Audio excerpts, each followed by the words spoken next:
इंतखाबी रियासतों में तशहीरी मुहिम शबाब पर वज़ीर आज़म नरेंद्र मोदी की आज मगरबी बंगाल और आसाम में रैलियां। बीजेपी मरकजी इंतखाबी कमेटी की देर रात तक जारी रही मीटिंग। तमिलनाडु में नायब वज़ीर आला ओ पनीर सेल्वम करेंगे आज से तशहीरी मुहिम का आगाज। वज़ीर आज़म नरेंद्र मोदी की कोरोना इन्फेक्शन के मामलों में इजाफे को देखते हुए रियासतों के वज़राए आला के साथ मीटिंग। इन्फेक्शन की दूसरी लहर पर लगाम लगाने के लिए जरूरी कार्रवाई की दी हिदायत। कहा, वबा के नहीं रुकने पर पैदा हो सकती है मुल्क गिर आउटब्रेक की सूरत हाल। कोरोना की वबा सबसे ज्यादा मुतासरा 70 अजला में हुकूमत की खुसूसी तवज्जो। महाराष्ट्र जैसी रियासतों को माइक्रो कंटेनमेंट जोन बनाकर काम करने का दिया मशवरा। मुल्क में कोरोना की टीकाकारी मुहिम जंगी सतह पर जारी।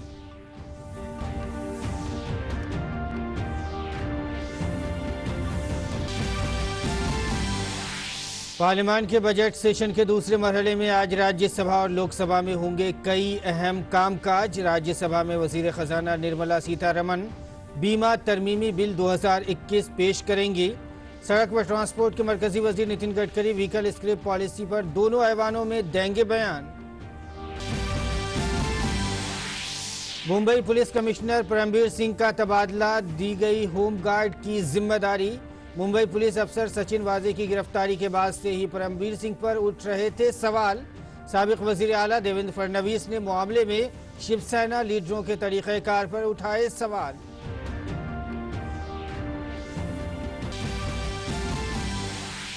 और अहमदाबाद में खेला जाएगा भारत इंग्लैंड T20 सीरीज का चौथा मैच। सीरीज में बरकरार रहने के लिए भारत के लिए जीत जरूरी। इंग्लैंड को सीरीज में हासिल है 2-1 की सबकत।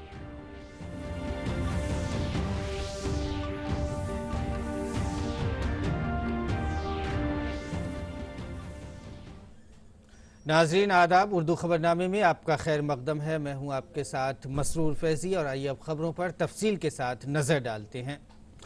4 रियासतों और एक मरकज़ के ज़ेर इंतज़ाम इलाके में होने वाले असम्बली इंतखाबात के लिए सियासी पार्टियों की तशहीरी मुहिम जारी है। तमाम जमातों के स्टार कैंपेनर वोटरों को राग़िब करने की हर मुमकिन कोशिश कर रहे हैं। इसी सिलसिले में वज़ीर आज़म नरेंद्र मोदी आज मगरबी बंगाल और आसाम में इंतखाबी तशहीर करेंगे। वज़ीर आज़म की पहली रैली बंगाल के पुरुलिया में होगी। वज़ीर आज़म की रैली के ताल्लुक से लोगों में काफ़ी जोश व खरोश देखा जा रहा है।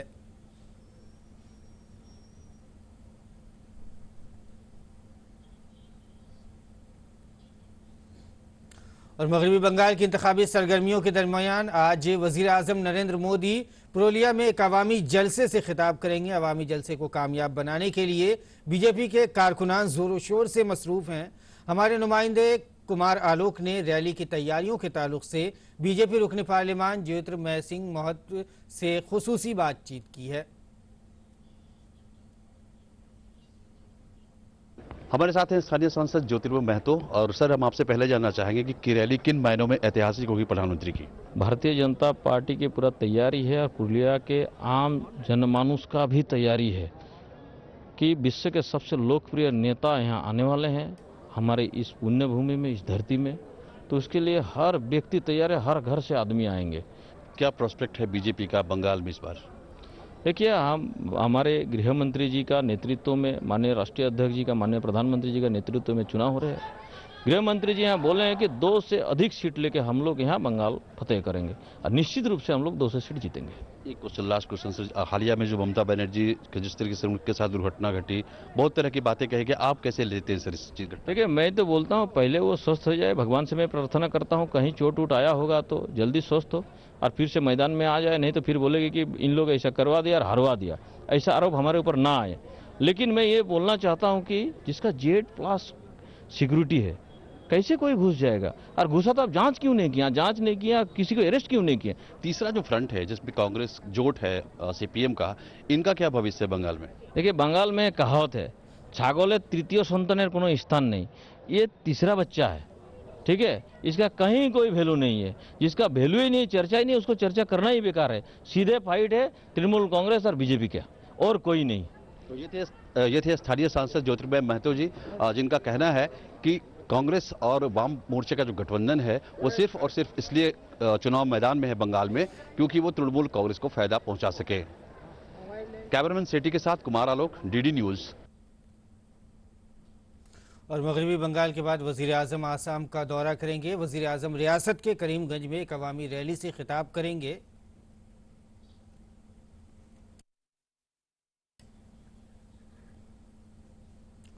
वजीर आजम मोदी आसाम के करीमगंज का पहली बार दौरा कर रहे हैं। वजीर आजम की रैली की तैयारी और आसाम में दरानंदाजी समेत दीगर मकामी मामलों पर करीमगंज के रुकने पार्लिमान कृपानाथ मल्लाह और सिलचर के रुकने पार्लिमान राजदीप राय से बात की हमारे नुमाइंदे राजेश राज ने।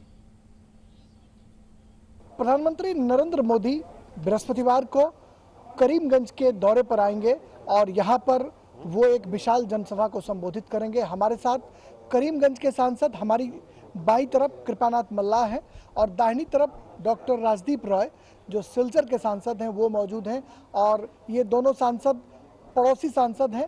हम इन दोनों से बांग्लादेशी घुसपैठी के सवाल पर भी बात करेंगे, लेकिन सबसे पहले बात करेंगे प्रधानमंत्री नरेंद्र मोदी की यात्रा को लेकर। आप होस्ट हैं, आपके यहाँ आ रहे हैं प्रधानमंत्री, कैसी तैयारी है? तैयारी बढ़िया से हो रही है और हमारे करीमगंज में आ रहे हैं, लेकिन पूरा बराक वैली जो 15 सीट है वो सब मिल के एक साथ कर रहे हैं बढ़िया से। तो हमें आशा है कि ये सक्सेस बहुत बढ़िया से होगा क्योंकि बराक वैली के करीमगंज में पहली बार प्रधानमंत्री आ रहे हैं। गृह मंत्री को हमने गुवाहाटी में टाउन हॉल मीटिंग में उनको सुना, उन्होंने कहा कि बांग्लादेशी घुसपैठिए जो हैं उनको हमने काफ़ी उस पर अंकुश किया है और अगर दोबारा हेमंत और सर्बानंद की जोड़ी अगर रिपीट होगी तो हम इसको और भी चाक चौबंद करेंगे, देश की सुरक्षा के साथ कोई समझौता नहीं करेंगे। लैंड की जो बॉर्डर है उसका बॉर्डर की सीलिंग पूरा का पूरा हो गया आज का दिन में।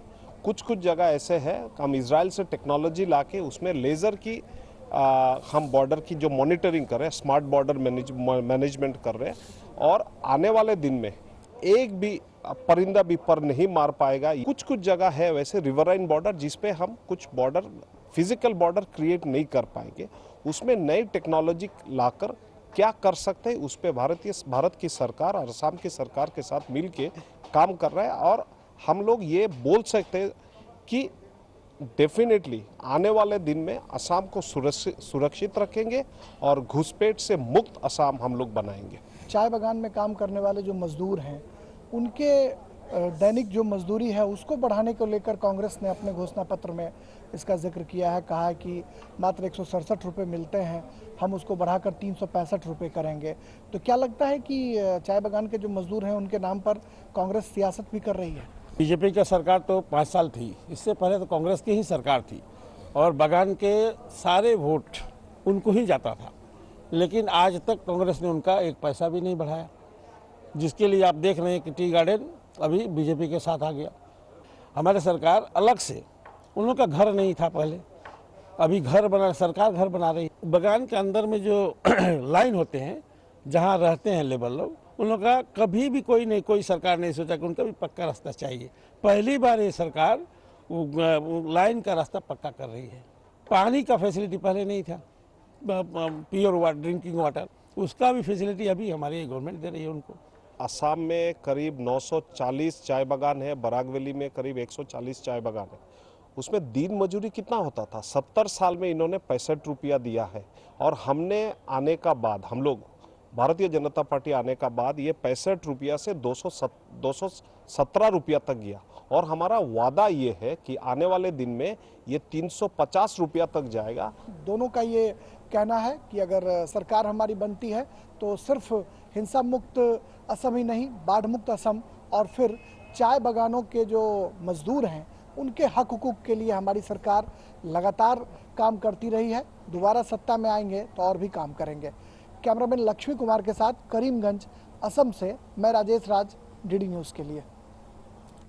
और मगरबी बंगाल असेंबली इंतखाबात के लिए बकिया सीटों पर उम्मीदवारों के नाम तय करने के लिए कल देर रात तक बीजेपी मरकजी इंतखाबी कमीशन की मीटिंग जारी रही।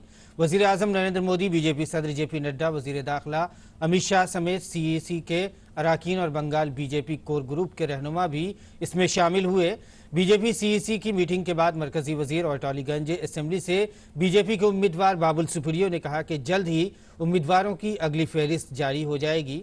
मरकजी वजीर ने टीएमसी के इंतखाबी मंशूर में किए गए वादों पर भी सवाल उठाए। बीजेपी की केंद्रीय चुनाव समिति की बैठक हुई है बंगाल को लेकर। बहुत ही अच्छे तरीके से सारी चीज़ें सोच समझ के की गई है। अगला 1-2 दिन में जो है काफ़ी सारे नाम जो है जो फाइनल हो चुके हैं वो आपके सामने आ जाएगी। टालीगंज से आप भी उम्मीदवार हैं, कई सांसद भी मैदान में हैं बीजेपी की तरफ से, कोई कोर कसर बीजेपी नहीं छोड़ी, तो किस तरह से देख रहे हैं? आपके लिए भी चुनौती? अच्छी बात है। चुनौती हमें जो है, हमने 2019 में एमपी का चुनाव था, उसमें हम लड़े हैं। अब जो है ये बंगाल को एक अच्छा मजबूत सरकार देना, लेकिन हम पार्टी के फुट सोल्जर है, हमें जो भी दायित्व दिया जाएगा उसी को निभाना जो है हमारा कर्म है और हम उसी को करके दिखाएंगे। टीएमसी ने अपना घोषणा पत्र जारी किया है, बहुत सारे वादे किए। करने दीजिए। अब वादे जो है कोशिशें कामयाब हो जाती है, वादे टूट जाते हैं। दीदी का ऐसा है कि वादे तो उन्होंने 10 साल में बहुत तोड़े हैं। कोविड वैक्सीनेशन को लेकर जो राजनीति झूठ है, एकदम झूठ है, एकदम झूठ है। आप चुनाव के समय आ गया ना, अब ये आरोप की बात नहीं चलेगी। उन्होंने 10 साल क्या किया ना, वो रिपोर्ट कार्ड सबसे इम्पोर्टेंट है। कैमरामैन एसपी दुबे के साथ शैलेंद्र मिश्र, डीडी न्यूज, दिल्ली। वज़ीर-ए-आज़म नरेंद्र मोदी ने कोरोना के बढ़ते मामलात के सिलसिले में कल रियासतों के वज़राए आला के साथ मीटिंग की। वज़ीर-ए-आज़म ने कहा कि रियासतों में टेस्ट का दायरा बढ़ाना होगा और सख्त इक़दाम करने होंगे, नहीं तो कोरोना फिर से पैर फैला सकता है। काबिल ज़िक्र है कि वज़ीर-ए-आज़म ने छोटे शहरों में ख़ास तौर पर टेस्ट की तादाद बढ़ाने पर जोर दिया है।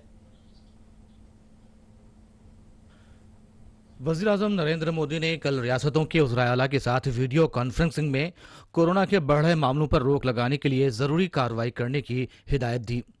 उन्होंने रियासतों से सख्ती बरतने की अपील करते हुए नसीहत भी दी कि इससे आम लोगों के दरमियान खौफ का माहौल न बने। देश के 70 जिलों में तो पिछले कुछ हफ्तों में यह वृद्धि 150% से भी ज्यादा है, 150% से ज्यादा। अगर हम इस बढ़ती हुई महामारी को यही नहीं रोकेंगे तो देशव्यापी आउटब्रेक की स्थिति बन सकती है। हमें कोरोना की उस उभरती हुई सेकंड पीक को तुरंत रोकना ही होगा और इसके लिए हमें क्विक और डिसाइसिव कदम उठाने होंगे।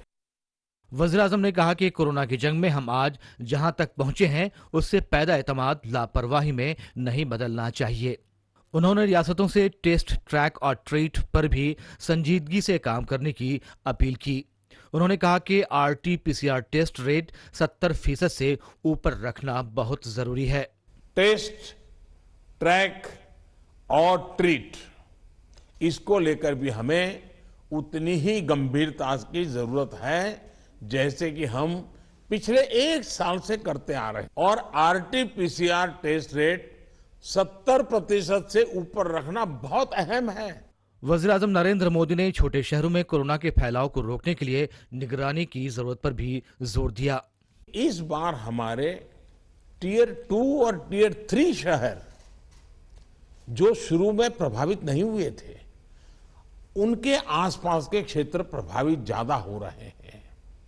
देखिए, इस लड़ाई में हम सफलतापूर्वक बच पाए हैं, उसका एक कारण था कि हम गांवों को इससे मुक्त रख पाए थे। लेकिन टियर 2, टियर 3 सिटी पहुंचा तो इसको गांव में जाने से देर नहीं लगेगी और गांवों को संभालना हमारी व्यवस्थाएं बहुत कम पड़ जाएगी। और इसलिए हमें छोटे शहरों में टेस्टिंग को बढ़ाना होगा। हमें छोटे शहरों में रेफरल सिस्टम और एम्बुलेंस नेटवर्क के ऊपर विशेष ध्यान देना होगा। वज़ीर-ए-आज़म ने मुल्क के कुछ इलाकों में टीकाकारी की सुस्त रफ्तार पर भी सवाल उठाए। उन्होंने कहा कि मुल्क में वैक्सीनेशन की रफ्तार लगातार बढ़ रही है, लेकिन इसके साथ ही वैक्सीन की बर्बादी का मसला भी काफी संगीन है। देश में वैक्सीनेशन की गति लगातार बढ़ रही है। हम एक दिन में 30 लाख लोगों को वैक्सीन करने के आंकड़े को भी एक बार तो पार कर चुके हैं। लेकिन इसके साथ ही हमें वैक्सीन डोसेज वेस्ट होने की समस्या को बहुत गंभीरता से लेना चाहिए। तेलंगाना और आंध्र प्रदेश में 10% से ज्यादा वैक्सीन वेस्टेज है। यूपी में भी वैक्सीन वेस्टेज करीब करीब वैसा ही है। वैक्सीन क्यों वेस्टेज हो रही है, इसकी भी राज्यों में समीक्षा होनी चाहिए और मैं मानता हूं हर रोज शाम को इसकी मॉनिटरिंग की व्यवस्था रहनी चाहिए और हमारी सिस्टम को प्रोएक्टिव लोगों को कांटेक्ट करके एक साथ इतने लोग मौजूद रहें ताकि वैक्सीन दे, वैक्सीन वेस्टेज न जाए, इसकी व्यवस्था होनी चाहिए। वज़ीर-ए-आज़म ने एंटीजन टेस्टिंग पर ज्यादा भरोसा करने पर एतराज किया। उन्होंने केरल, ओडिशा, छत्तीसगढ़, उत्तर प्रदेश जैसी रियासतों के नाम शुमार कराकर कहा कि कई रियासतों में रैपिड एंटीजन टेस्टिंग पर ही ज्यादा जोर दिया जा रहा है और उसी यकीन पर गाड़ी चल रही है। वज़ीर-ए-आज़म मोदी ने उज़रा आला के साथ अपनी बातचीत में उनके मशवरों का भी इश्तराक किया। इससे पहले भी वज़ीर-ए-आज़म उज़रा आला के साथ कोरोना की वबा के मामले पर बातचीत कर चुके हैं। उन्होंने कोरोना की वबा के मामले पर कौम से 8 बार खिताब किया है, जबकि वो 10 बार रियासतों के उज़रा आला के साथ बातचीत कर चुके हैं। ब्यूरो इनपुट के साथ सुधाकर दास की रिपोर्ट, DT न्यूज़ उर्दू खबरें। कोविड के खिलाफ फैसला कुन जंग के लिए मुल्क में तेजी के साथ वैक्सीन लगाने की मुहिम जारी है। बुध की शाम 7 बजे तक मुल्क भर में कुल 3 करोड़ 64 लाख से ज्यादा लोगों को वैक्सीन की खुराक दी गई। वहीं बुध को शाम 7 बजे तक 14 लाख से ज्यादा अफराद को कोविड वैक्सीन की खुराक दी गई।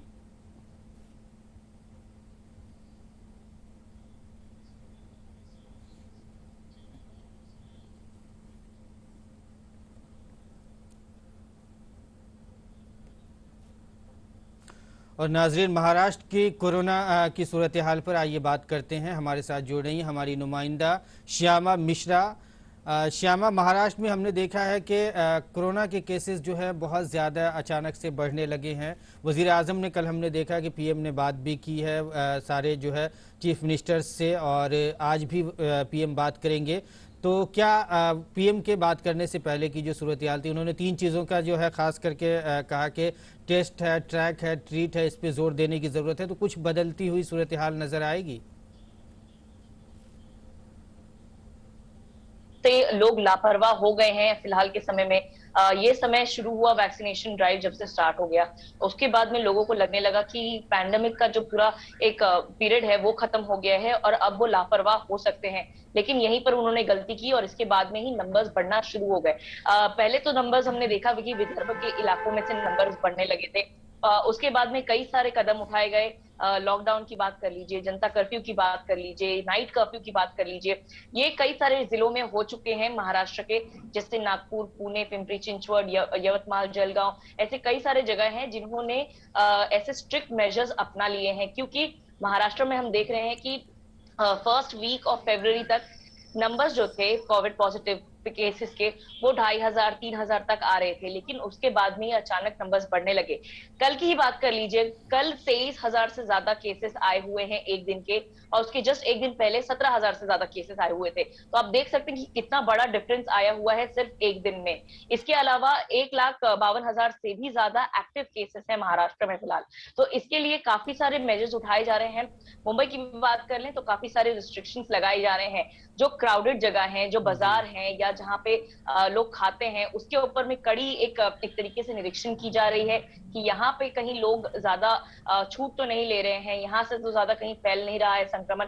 तो इसके ऊपर में भी काफी सारे उपाय लिए जा रहे हैं। इसके अलावा हम पहले ही देख रहे हैं कि जहां जहां पे नाइट कर्फ्यू या लॉकडाउन लगाया जा रहा है, वहां से यातायात की जो आवाजाही है वो जरूर लिमिटेड कर दी गई है ताकि संक्रमण को वहीं कंट्रोल की जा सके।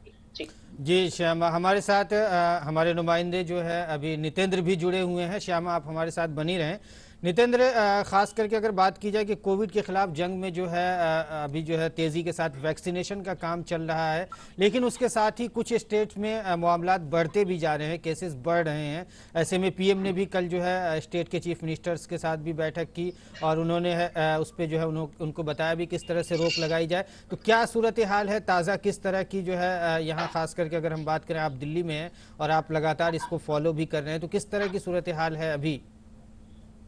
देखिए, देश के 70 ऐसे जिले हैं जो तकरीबन 17 राज्यों में, वहां पर अगर पिछले दिनों की बात करें तो 100 से लेकर के 150% तक मामले बढ़े हैं और बहुत ही चिंता का विषय है ये। खासतौर पे ये टायर 2 और टायर 3 शहर है। कहने का मतलब है कि डिस्ट्रिक्ट मुख्यालय है या छोटे छोटे शहर है, वहां पर ये मामला बढ़ता नजर आ रहा है। और यही चिंता है सरकार के लिए कि अगर यहाँ से गाँव में फैलता है तो बड़ी मुश्किल हो जाएगी संभालना, क्योंकि हमारे इतने बड़े गांव हैं, बहुत से ज्यादा गांव हैं और गांव में उतना सुविधा नहीं होगा जितनी की जरूरत पड़ेगी। तो ऐसे में इस जगह पर ही रोकना बहुत जरूरी है और इसके लिए बार बार राज्यों से कहा गया है कि उन जिलों में, उन शहरों में आरटीपीसीआर टेस्ट को बढ़ाया जाए। खासतौर पर 70% से अधिक अगर आप टोटल अगर कोई टेस्ट कर रहे हैं तो उसमें आरटीपीसीआर 70% से अधिक होना चाहिए। इसके अलावा छोटे छोटे माइक्रो कंटेनमेंट जोन बनाने की बात की गई है कि जहां भी अगर मामले 5 या 7 या 10 मामले भी आ रहे तो उसको स्ट्रिक्ट रूप से वहीं पर रोकने की कोशिश की जाए।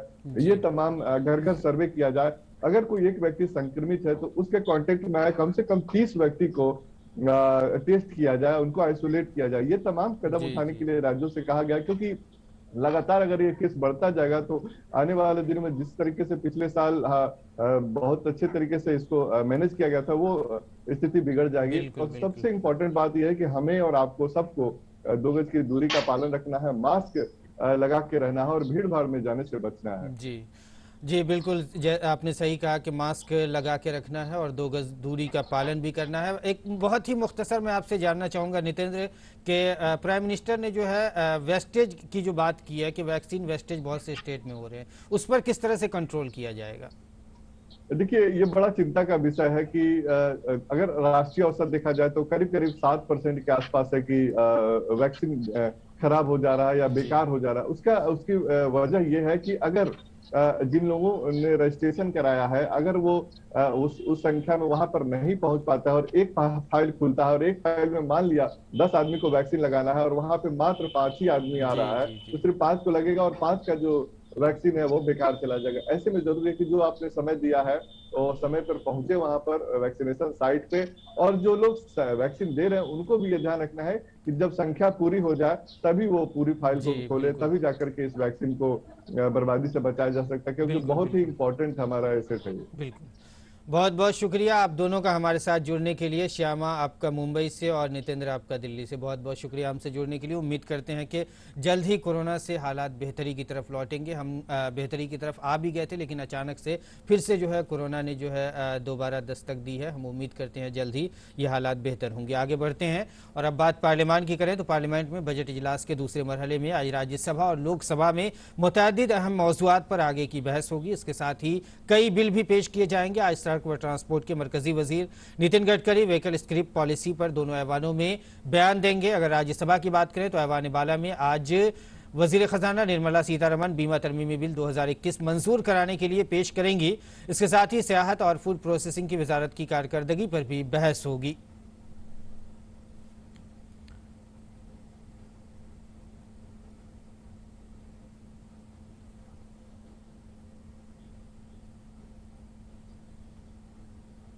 तो वहीं लोकसभा की अगर बात करें तो समाजी इंसाफ और तफवीज़ इख्तियारात के मरकजी वजीर थावर चंद गहलोत तमिलनाडु में दर्ज फहरिस्त ज़ात की फहरिस्त मुरतब करने के लिए आइन दर्ज फहरिस्त ज़ात हुक्म तरमीमी बिल 2021 पेश करेंगे।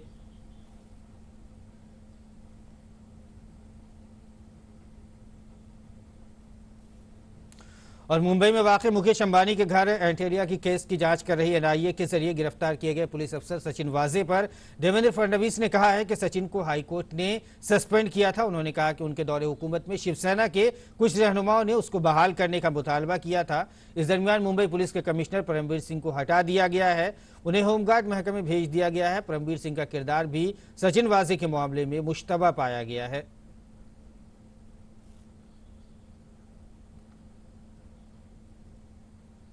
खेल की खबरों में भारत और इंग्लैंड के दरमियान 5 मैचों की T20 सीरीज का चौथा मैच आज अहमदाबाद में खेला जाएगा। इंग्लैंड सीरीज में 2-1 से आगे है और इंग्लैंड की टीम अगर चौथा मुकाबला जीत जाती है तो सीरीज अपने नाम कर लेगी।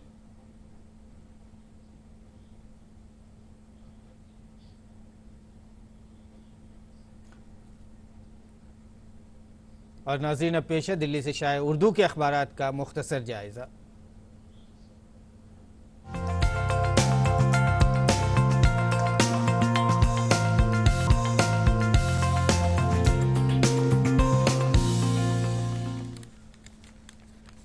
नाज़रीन, अखबारात के जायजे में आइए सबसे पहले नजर डालते हैं रोजनामा इनकलाब की हम सुर्खियों पर। इनकलाब ने जो अपने सफ़े अव्वल पे, बल्कि उर्दू के तमाम अखबारात ने जो आज सफ़े अव्वल की सुर्खी बनाई है वो वज़ीर आज़म के वज़ीर आला के साथ जो मीटिंग हुई है उसी को सुर्खी बनाई है। कोरोना के मामले को लेकर अखबार ने इनकलाब ने लिखा है कि वज़ीर आलम की वज़ीर आला के साथ मीटिंग में कोरोना पर तशवीश, कोरोना को दोबारा फैलने से हर हाल में रोकना होगा, वज़ीर आज़म ने कहा है। वज़ीर आज़म ने साथ ही रियासती हुकूमतों से कहा है कि वायरस की दूसरी लहर के खिलाफ फौरी इक़दाम की ज़रूरत है।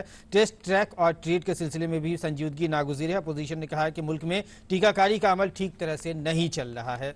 रोजनामा इनकलाब की अगर दूसरी अहम खबर की बात करें जो सफ़े अव्वल की सुर्खी है, उमूमन उर्दू के तमाम अखबारात की जो आज सफ़े अव्वल की दूसरी सुर्खी है वो यही है, 3 करोड़ राशन कार्ड मनसूख किए जाने पर सुप्रीम कोर्ट बरहम, आधार कार्ड को बुनियाद बनाकर की गई मनसूखी के मामले में मरकजी हुकूमत और सभी रियासती हुकूमत को अदालत उज़्मा का नोटिस जारी है। 4 हफ्ते के अंदर जवाब तलब किया गया और साथ ही ये भी कहा गया कि ये बहुत ही हसास मामला है। रोजनामा राष्ट्रीय सहारा की अगर बात करें तो राष्ट्रीय सहारा की जो अहम सुर्खियां हैं वो बंगबंधु तमाम हिंदुस्तानियों के लिए हीरो है, ऐसा वज़ीर आज़म ने कहा है। वज़ीर आज़म ने साथ ही बांग्लादेश के बानी बंगबंधु मुजीबुर रहमान को उनके 101वें यौम पैदाइश पर खिराज अकीदत पेश किया है।